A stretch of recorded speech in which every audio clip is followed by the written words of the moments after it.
दिनै मिरु बर' थुनलाइ आफादनि मोनसे जोबोद गोनांथार मेल जोंनि गुवाहाटीयाव थानाय हारिमुवारि थुनलाइयारि आरो समाजारि जि बिथांखि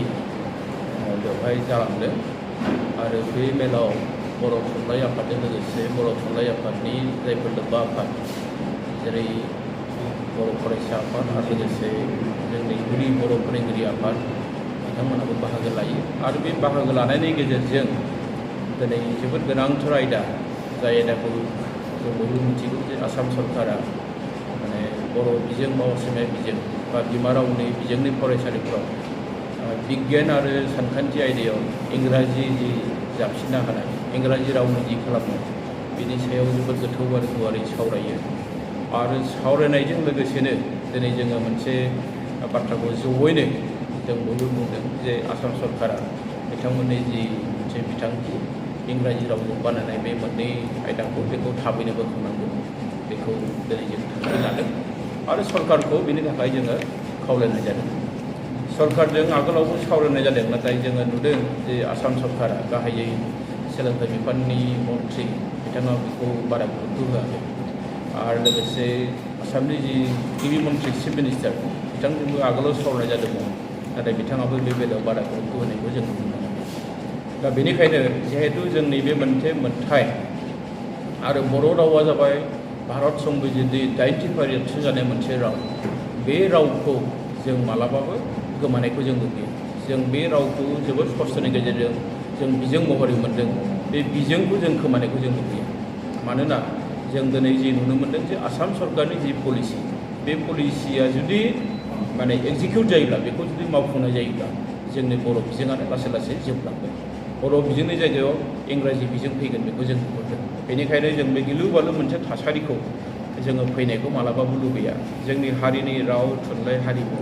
सिनायथिखौ जों जोबनायखौ मालाबाबो लुबैया बेखायनो जोङो बोरै हायो सरकारजों जोङो सोमोन्दो लाखिनानै जोङो रायज्लायबोबाय थादों नाथाय सरकारनिफ्राय जेरैबायदि जोङो रेसपन्स मोननांगौ बेखौ मोनथ'वाखै नाथाय जों दासिमबो आसाबादि जे सरकारादि जोंनि जि मोनसे हास्थायनाय लुबैनाय जे बर' रावजोंनो जोङो सिक्सआव बा सिक्सनिफ्राय बिगियान आरो सानखान्थिखौ बर' रावजोंनो सोलोंगोन बर' रावजोंनो फोरोंनायनि खाबुखौ होनांगौ बे जोंनि आसाम सरकारनिसिम रोखा रोखा बा क्लियार काट मोनसे दाबि जों बेहायखौनो कमप्रमाइज खालामनो लुबैयाखै दिनै गोदान सोलोंथाइ बोसोरा जागायनाया 6 मास जागायबाय बा हाफ यारलि एग्जाम जानोसै बे समसिमहाय बर' बिजोंनि लेखाखौहाय दासिमबो आसाम सरकारनिफ्राय होगोन बायदिखौ नुवाखै बे बेलायावहाय मा बुंगोन जों बेखायनो दिनै सावरायदों जों दिनै बिनि सायाव गोथौ आरो गुवारै सावरायदों आरो जों दिनैहाय बे आसाम सरकारखौ एखेबारे रोखा जोङो बेखायनो बुंदों जे जोंनो इंराजिनि जायगायाव आगोलनि जि बर' बिजाब बेखौ होनांगौ बिथांमोना जायफोर बिजाबखौ रानदोंमोन बे बिजाबखौ बोखांफिननांगौ आरो बेवहाय जोङो खुनु पयन्टे इंराजि जाबसिननायखौ जों लुबैयाखै जोंनि बाथ्राया रोखा बेखौ सरकारा गनायथाराब्ला बेनि सायाव माबा मोनसे बेबस्था लानाय जागोन नामा थुनलाइ आफादनिफ्राय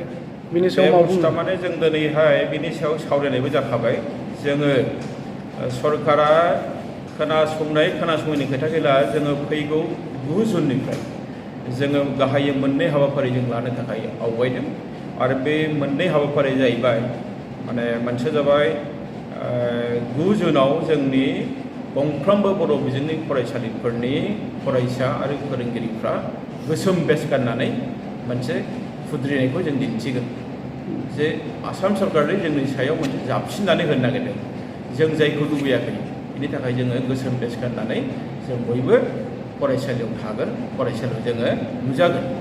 बेजों लोगोसे सरकारा जुदि आरो जोंनि दाबि दावानि फारसे जुदि गोसो होथाराबा जोंजों जुदि बिथांमोना खुनु रायज्लायनायनि गोसो गैयाबा जों आरो लाबावदों जे फैगौ 15 जुनाव जोङो फुंबिलि 11 रिंगानिफ्राय बेलासे 1 रिंगासिम मोनफ्रोमबो जिल्लानि गाहाय मावख'आव धरना हाबाफारि लानाय जागोन जों बेखौ दिनै बे जोंनि जि मोनसे गोनांथार जथुम बेनि गेजेरजों थांखिखौ लानाय जादों आरो बिनि उनावबो जुदि सरकारा बेखौबो जुदि मानिबावाबा बिनि उनावबो जों आरो जोंनिफ्रायबो बेसेबां हायो जों सरकारनि माने हानायसेबां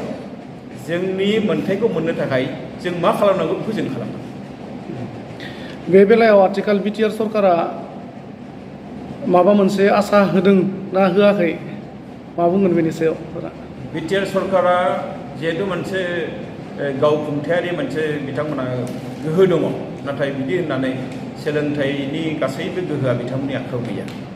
अब्लाबो जोंहा बिश्वास दङ जे बिटिआरनि जि गाहाय खुंगिरि जोंनि मानिजाथाव प्रमद बर' बिथाङा जे आसाम सरकारनि सिम बा आसाम सरकारनि गिबि मन्थ्रि बिथांनो मोजां मेसेजखौ होगोन जे जोंनि बिथांमोनजों सावरायनायनि जि मोनसे जों जेखौ हास्थायदों, जों जेखौ हास्थायदों जे इंराजिनि जायगायाव बर' जानांगौ, बे बाथ्राखौ जाहाथे बिथांमोना आसाम सरकारनो थाबैनो मिथिहोयो। जों मिथिगौ जे बिटिआर सरकारा बे बिथिङाव मावनो हानाय बारा गोहो गैया, बेखायनो जोंनो बेखिनि खामानिखौ मावना होब्लानो जोङो जथेस्थ' गोजोनगोन।